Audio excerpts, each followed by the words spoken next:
It's very much a one-man operation, though, isn't it? The whole box set. I mean, you've done practically all of it yourself. Yes, unfortunately, the only thing I didn't do was the typesetting, and there's a terrible error on the front of it, which I've been told keep your mouth shut about. But I'm going to say. I'm sure people would notice. Explain exactly. Well, it's called The Book of Splendours. The subtitle of the I mean, it's Trial by Intimacy, and then in brackets The Book of Splendours. And the only thing I didn't actually do with the artwork was the actual typesetting, and unfortunately, it's not being checked properly, and it says The Book Splendours, and Ov is missing, isn't it? You know? And I was just a bit annoying. But there's obviously a message in there somewhere. You see, you have to do the whole lot. But also, I mean, actually, not in the copy we've got, because I think this is a bit early for it. But there's actually a book of photos going to be involved. Yeah, that would have been in the boxes earlier. We had a bit of trouble with the printing. I rejected the first proofs because they weren't really very good. But it's a strange book of photography in that it's not photographic in the sense that here is a set of photographs, and haven't I got a good eye for design and composition, whatever. Yeah. It's a series of very unusual photographs, or slightly unusual photographs, that are linked by a dialogue or a kind of story, which is very brief, probably 2 or 3 lines per page, and tells a kind of an initiation story through it. It's called The Arcane Eye, and I'm quite pleased with it. As a whole book, it works well. I think if you isolate some of the photographs individually, maybe they don't, but if you take the whole thing as a total unit, it works quite well. So that'll be in soon. You're obviously given a lot of freedom, though, aren't you, in this world? I mean, obviously the pop world is quite a good one for someone like yourself, but with so many irons in so many fires, if you like. And there's postcards design in here as well, and the. I mean, do you get that freedom? No, I have to steal it. Really. I mean, you have to fight for that, because. That's again one of the reasons why I've been moving away a little bit and find it harder to sort of deal with the pop side of it, because it is so narrow and very restricting. I think when you're young, that's fine. You have a lot to prove, and there's a certain glamour attached to being on the top of the pops or whatever, I feel now that I've matured to where those things aren't quite as important, and there perhaps are bigger issues at stake. So you have to fight for you, particularly if you've had a reputation in the past. I mean, I had to outgrow Bebop Deluxe in a very, very positive way. I had to refuse to go back on that material and play it again when I went out live. And that lost briefly, but also I've made for that with other people, and done me more good way. We'll talk some more about that in just a minute, actually. Another piece of music then. Now, The Summer of God's Piano, another title, another one of these titles, from the first record. This track, Soon September.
Soon September, another track from Bill Nelson's boxed set, which we're talking about today.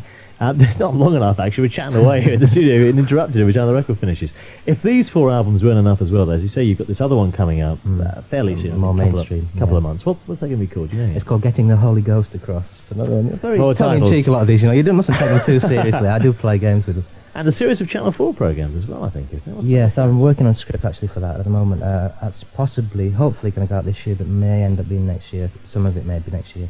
It's 4 separate programmes. It's quite complex. They're based around the idea of the way that various painters, filmmakers and poets have been influenced by the occult arts, symbols of magic and so on.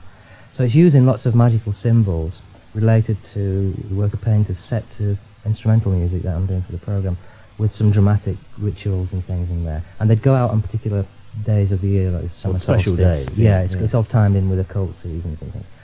So it's quite a mysterious program. I mean, it's one of those things where people watch it, hopefully fascinated, but then will argue amongst themselves afterwards to what it all means. Well, I know that was all about, yeah, I can imagine actually. I must take you back slightly to what you were talking about, outgrowing Bebop Deluxe, because I remember seeing you in that time, you know, when you were the guitar hero. And, You don't look old enough. No, well, I certainly, well, you don't, neither do you actually. That didn't change at all actually. And you changed so much. I wonder, I mean, you talked about, you know, how you felt you had to outgrow that period. I wonder that, I mean, you had some success, I'm not suggesting you don't. If you'd had more with Bebop Deluxe, would you not have been tempted perhaps to stay on that track then? Oh. Do you know what I mean? Because it's quite a difficult drug to give up, I'd have thought, that sort of success. Well, we were doing quite well here, and we were starting to be able to play large stadiums and things in America, and when we were on the point of breaking the States quite well at the time. Because of that, I got cold feet and backed out. When I said it was becoming very much like a straitjacket.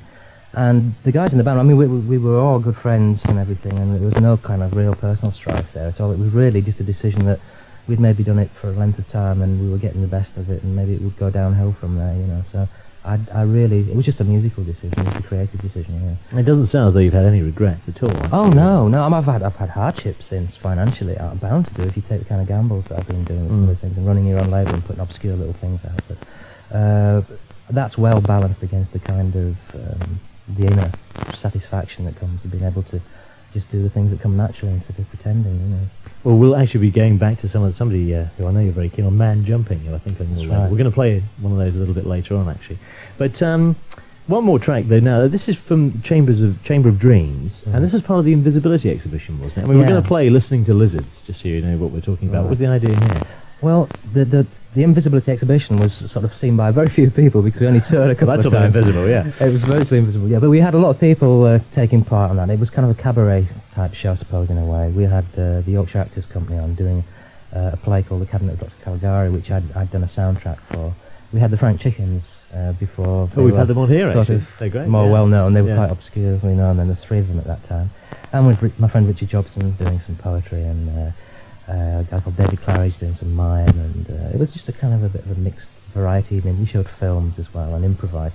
And what I did, I prepared a lot of tapes at home on 4-track, and then we'd use those not so much as backing tracks, but as something to bounce off. And my brother and myself, my brother plays sax, so we'd improvise over the top, and then allow the tapes to come through and take formats as well from that. So this is those backing tracks minus the improvisation. I thought it would be nice to put them down in this basic form so that people who have keyboards or whatever at home or guitar can doodle along to it, and you know, it's a nice basis to improvise on. Okay, here's your opportunity then. Play along with Bill Nelson. play in a day.